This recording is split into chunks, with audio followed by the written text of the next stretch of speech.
Oui, nous sommes au salon toujours donc e-marketing Paris qui se déroule à Porte de Versailles où on a de nombreux exposants et en fait nous sommes là ici sur le salon Textbroker, donc je suis accompagné de Zora. Bonjour Zora. Bonjour Franck. Et donc Zora nous propose une solution pour pour créer du contenu. Alors Zora, quel est l'intérêt de mettre du contenu sur un site internet? L'intérêt principal, c'est de travailler son référencement naturel.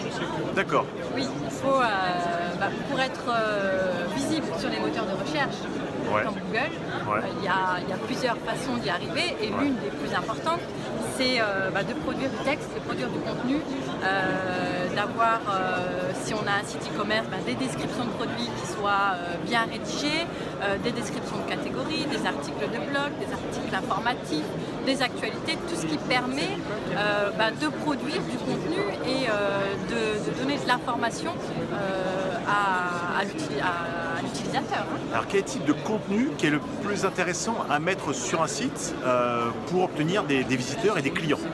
Type de contenu. Qu'est-ce que tu conseilles? En fait, je viens de les dire. Mais parmi les différents types de contenus, quels sont les types de contenus que tu pourrais privilégier pour obtenir des clients? C'est quoi? C'est des pages de conseils? Oui, c'est vrai que les pages de conseils, les guides, tout ce qui permet d'orienter en fait le client sur le site et de faciliter sa recherche tout simplement. D'accord. Donc on a des clients qui vont faire par exemple des guides d'achat. Oui, très bien. Voilà, un guide d'achat, c'est comment je fais pour réparer, je sais pas moi, la vaisselle, voilà, tout ce qui permet de faciliter de la recherche que fait l'internaute sur le site. Exactement, donc je peux en parler, je suis client de Textbroker et c'est vrai qu'en mettant du contenu sur mes différents sites régulièrement, je me suis rendu compte que ça me permettait d'être en première position sur les moteurs de recherche et Google et que j'avais beaucoup de clients qui venaient parce qu'ils voulaient s'intéresser et avant de passer à l'action, ils voulaient justement avoir ces fameux guides d'achat et donc j'ai beaucoup de guides d'achat sur mes sites qui me permettent d'obtenir des ventes. Est-ce que tu as des conseils par rapport justement aux différents... l'objectif c'est vraiment d'être en première page sur Google. Est-ce que tu as des conseils? Est-ce qu'il faut publier tous les jours du contenu ou il faut chercher plus de la qualité? Qu'est-ce que tu conseilles? Alors oui, effectivement, je pense qu'il faut privilégier la qualité au profit de la quantité. C'est bien d'en produire beaucoup, mais c'est mieux de produire beaucoup de contenu de qualité. Et je pense qu'au préalable, il faut déjà avoir réfléchi à sa stratégie de contenu, la stratégie éditoriale, avoir vraiment posé sur le papier, on peut dire comme ça, le cadre en fait, qu'est-ce que je veux. Avant de publier du contenu, il faut déjà se poser la question quel type de contenu je vais publier, comment, quel est le message que je veux faire passer à l'utilisateur, au client, quel est mon client aussi, il faut définir un petit peu tout ça, ça fait partie du plan, de la stratégie éditoriale qu'il faut avoir pensé au préalable avant de faire les textes. Alors, est-ce que c'est rentable? Ben oui. Évidemment, parce qu'aujourd'hui on parle de différents moyens d'obtenir des clients, on utilise de plus en plus maintenant de la publicité sur Google, de la publicité sur Facebook. Est-ce que c'est rentable et au bout de combien de temps? Parce que forcément tu fais de la pub sur Google, tu as un résultat immédiat. En mettant justement ces fameux guides d'achat, en créant du contenu, tu vas avoir un avantage, c'est que tu es en première page naturellement, donc tu ne payes pas la pub, c'est top.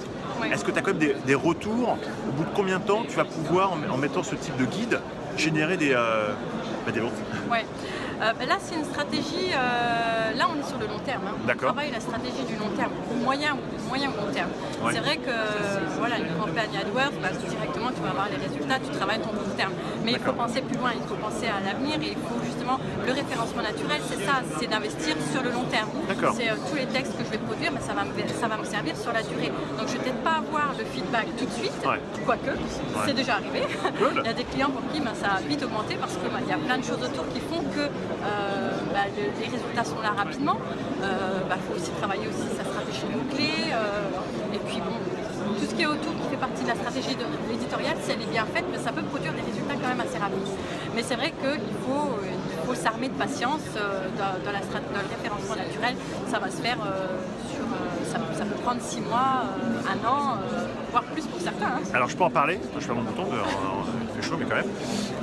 Je peux en parler, donc moi j'ai mis en place depuis plusieurs années la stratégie de contenu donc, avec Textbroker, j'ai eu vraiment des très bons résultats. Sur du long terme, comme tu viens de dire, parce que j'ai réussi à positionner des sites en première position sur Google, en mettant vraiment du contenu utile et pratique qui répond à l'attente de mes internautes. Mais j'ai aussi réussi aussi à générer des ventes, très simplement parce que j'ai écrit du bon contenu. Enfin, j'ai écrit, c'est un lapsus.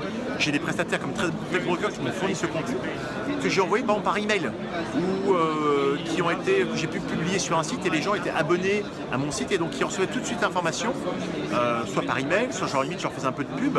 En faisant de la pub sur Facebook, on dit bah voilà le nouveau guide d'achat 2017 pour, je sais pas, vendre ton appartement. Et bah du coup les gens arrivaient sur ce guide et se disent waouh c'est vraiment intéressant. Ok, je vais remplir mes coordonnées pour vendre mon appartement. Donc vraiment mettre en place une stratégie de contenu éditorial comme tu l'as stipulé, avec du contenu de qualité, c'est vraiment indispensable. Pourquoi? Parce que Google analyse ce qu'on appelle le taux de rebond. Donc Google est capable de savoir si votre contenu est vraiment utile et pratique et combien de temps l'internaute est resté sur le contenu que vous avez mis en ligne. S'il est resté 5 secondes, Google a compris que votre texte n'est pas bon, donc vous ne serez pas bien référencé. Alors que s'il reste longtemps et qu'après l'internaute va chercher autre chose, Google a compris que vous avez donné la réponse à votre client, à votre lecteur, et donc vous allez pouvoir augmenter votre référencement pour arriver en première page et ensuite première position. Est-ce qu'il y a autre chose que tu voulais mettre en avant, Zora? C'est bon? Non, c'est bon. Non, je voulais, comment faire maintenant pour que demain nos lecteurs puissent mettre en place une stratégie de contenu et puissent contacter Textbroker? Alors, soit il peut utiliser le service en self-service, c'est du libre service, donc on crée un compte sur textbroker.fr, c'est gratuit, il n'y a pas de mauvaise surprise. Hein.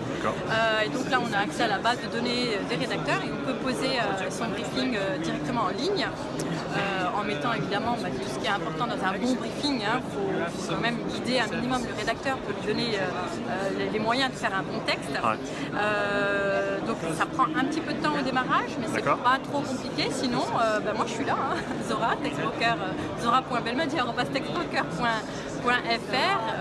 Vous envoyez un mail aussi au service client et on vous guide pour faire vos commandes de texte, ou alors vous pouvez nous déléguer carrément la gestion de projet et vous n'avez pas besoin du tout d'aller sur l'interface, on s'occupe de tout. Donc on livre les textes, prêts à mettre en ligne. Super. Et donc avec Textbroker, tu as un système d'étoiles, je vais y arriver, qui va varier. Donc plus ton texte est 5 étoiles, plus vraiment ton contenu est vraiment très utile, très pertinent, où il y a une véritable recherche. Et donc forcément il y aura un coût plus élevé que si tu commandes un contenu de 2 étoiles, où là c'est du contenu qui va être écrit beaucoup plus rapidement, sans une énorme recherche. Et donc aujourd'hui je te montre le 2 et 5 étoiles. Qu'est-ce que tu privilégies Oui, les rédacteurs sont classés effectivement 2 à 5 étoiles, mais parce qu'il faut bien leur donner une notation. Bien sûr. Donc c'est une notation à l'entrée et ensuite une notation au fur et à mesure des productions. D'accord. Chaque niveau correspond à un tarif. Donc les 2 et 3 étoiles, c'est vrai que c'est des contenus qui sont qualitativement inférieurs, alors que les 4 et les 5 étoiles, là c'est vraiment de la meilleure qualité. Moi je conseille personnellement aux clients de travailler d'abord avec 4 étoiles. C'est déjà un très bon niveau, il n'y a pas de faute d'orthographe bien évidemment, il y a un bon style, quelque chose d'assez abouti. La ligne éditoriale est quand même bien suivie par le rédacteur. Après, tout dépend de comment je vais faire passer mon briefing aussi. Hein.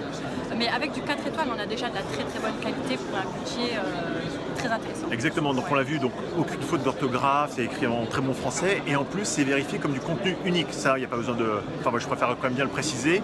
Ils ont différents outils qui vont permettre de revérifier comme Copyscape, qui vont vérifier que ce n'est pas du contenu dupliqué parce qu'il ne faut jamais mettre du contenu copier-coller sur votre site, ça c'est formidable, interdit.